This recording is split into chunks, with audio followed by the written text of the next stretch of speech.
bien, nous Allô? revoilà. Et aujourd'hui, mes chéris, avec Kili, Laura, on va vous raconter l'histoire de Honorine, la coquine. All right. Au matin, lorsque Jaspi et Mathis se réveillèrent, ils entendirent deux colombes blanches qui discutaient.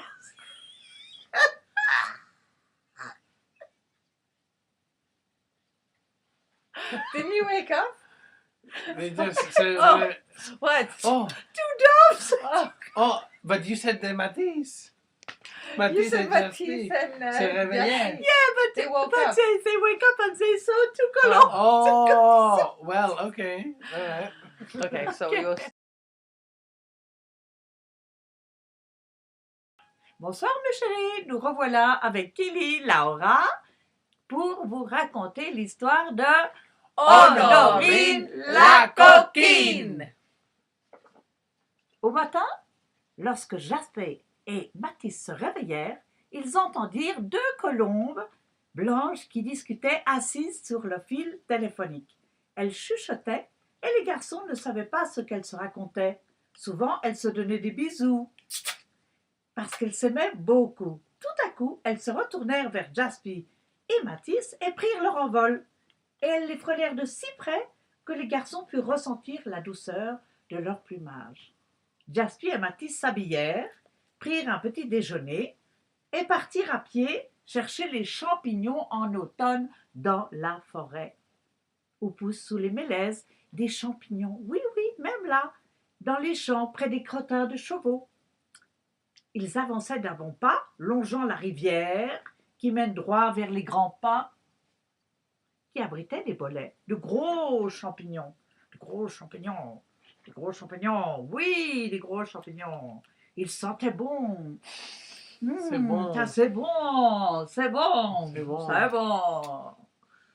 Et ils les mirent dans leur panier pour ne pas les abîmer et ils les déposèrent très délicatement. Les oiseaux chantaient. Bon, et tout d'un coup, les colombes arrivèrent. Bonjour, jolies colombes. Bonjour, jolies colombes. Bonjour, petits enfants gentils. Nous avons un secret pour vous. Oh, mais n'en parlez pas, c'est juste entre nous. Les garçons promirent. Promirent. Ouais, comme ça. Alors, les colombes leur confièrent que sous un gros champignon vivait Honorine. Oui, Honorine était une toute petite vieille dame. Elle vivait sous le champignon. Ça, c'était Honorine. Green. Bonjour Jasmine, bonjour Mathis, comment ça va? Oh, j'habite ici. Ah, mais qu'est-ce que tu fais toi sur mon dos? Ça va pas du tout, non? Attendez, je dois vous dire quelque chose. Attends, je vais me mettre ici, voilà, ok. Comme ça, la Momo, elle va continuer à vous raconter une histoire, ok? On continue. Et les colombes lui racontèrent que c'était l'hiver et qu'elles étaient tombées malades et qu'elles étaient si fatiguées que Honorine les avait pris dans sa maison parce que Honorine, elle était très très gentille. Elle les avait mis dans un lit avec des bouillottes chaudes parce que comme pour Laura, elle avait toujours froid. Il fallait lui donner 2 bouillottes comme ça. 1, 2, une rouge et une bleue. Et les colombes comme ça étaient bien au chaud, elles ont pu faire dodo. Et la gentille petite Honorine leur racontait des histoires, des belles histoires. Et les colombes se sont endormies tellement elles étaient fatiguées. Et un jour, il y a eu un petit couac, je m'en excuse. Un jour, dans un pays où le soleil brille tous les jours en Afrique, vivaient des hirondelles. Il y en avait des milliers qui s'affairaient dans l'azur. Elles chassaient les moustiques et autres insectes. Pour nourrir leurs petits, il fallait qu'elles prennent des forces. Et car bientôt, en Europe, elles allaient migrer. C'est ainsi qu'un jour, lorsque le soleil descendit à l'horizon, elles se rassemblèrent toutes et d'un grand coup, un grand nuage d'hirondelles prit son envol. C'était impressionnant de les voir s'élever très haut. Elles avaient organisé leur voyage depuis longtemps. Jasper et Mathis, qui les regardaient voler, rêvaient de monter sur leur dos et partir au-dessus des océans, traverser l'Afrique et survoler l'Europe, jusqu'au moment où elles descendraient retrouver leur nid qu'elles avaient laissé l'an dernier avant de partir avec leurs petits pour retrouver leur pays, les pays chauds.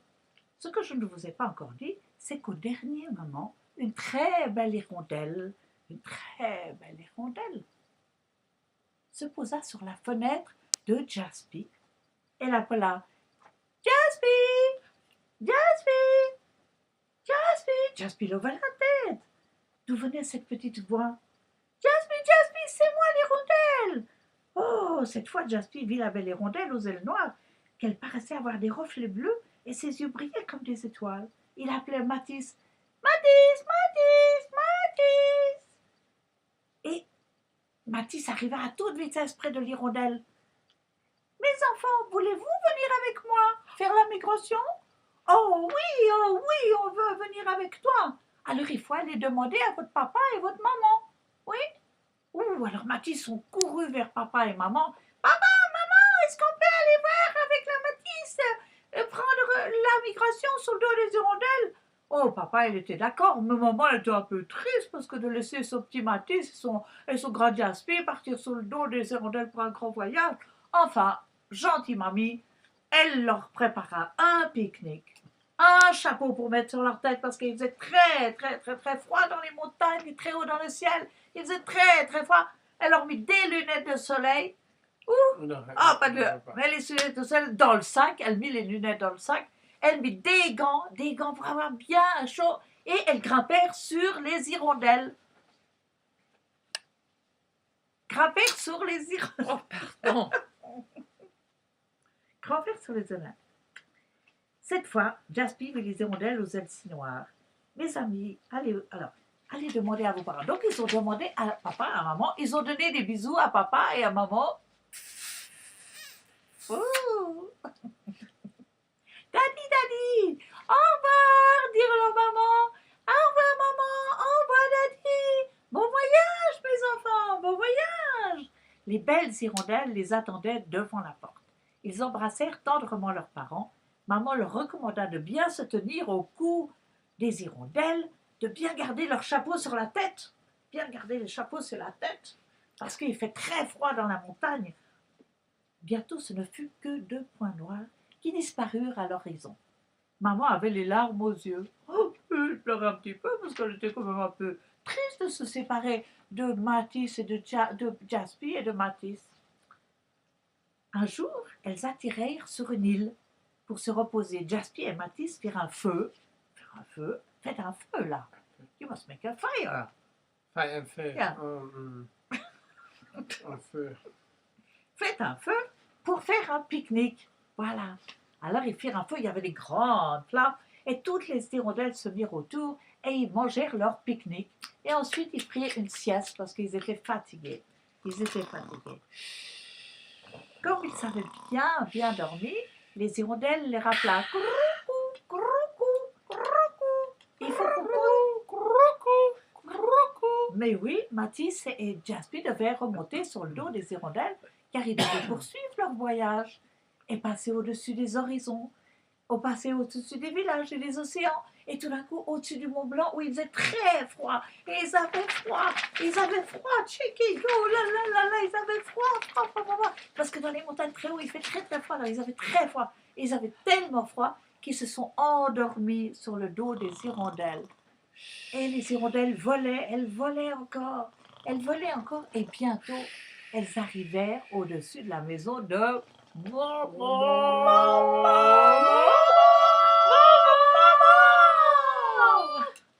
Et Momo, elle entendait Jaspy et Mathis qui appelaient, mais elle ne savait pas où ils étaient. Maman, on est dans le ciel. Et Momo, elle regardait dans le ciel, et qu'est-ce qu'elle vit? Mathis et Jaspy sur les hirondelles qui descendaient et qui atterrirent dans le jardin de Momo. Oh, Momo, elle était tellement contente qu'elle se mit à pleurer tellement. Elle était contente. Mon Jaspy, mon petit Mathis, mon Jaspy. Elle était tellement heureuse, mamie, de voir son petit Jaspy et son petit Mathis. Et comme Momo, elle était très gentille, elle a dit, mais Jaspy et Mathis, on va faire un bon déjeuner avec toutes vos amies les hirondelles. Vous êtes d'accord? Oui. Alors, ils ont fait tout un grand déjeuner avec des bonnes choses. Et Mathis et Jaspi, ils sont restés chez Momo. Ils ont pris la main de Momo et ils sont rentrés dans la maison. Et ils ont été très heureux parce qu'ils étaient enfin arrivés de leur grand, grand voyage. Attends. Give me 5. Fini? Five. Fini. Fini! Fini. Ah non, non, non, non, non, c'est pas vrai. C'est pas fini, C'est c'est pas pas fini. C'est pas fini. Ah. Honorine était assise près des colombes. Elle était assise près des colombes. Près des colombes. Près des colombes. Oui. Le feu crépitait dans la cheminée. La cheminée. Oui, la cheminée, il y avait un feu pour avoir chaud. Pour avoir chaud. Allez, Fini. Mathilde, réveille-toi. Quelle belle histoire, quelle belle histoire. Les colombes étaient toutes heureuses d'avoir écouté une si jolie histoire. Et maintenant, c'est à vous de demander à maman de vous la répéter. Au revoir, à bientôt mes chéris d'amour.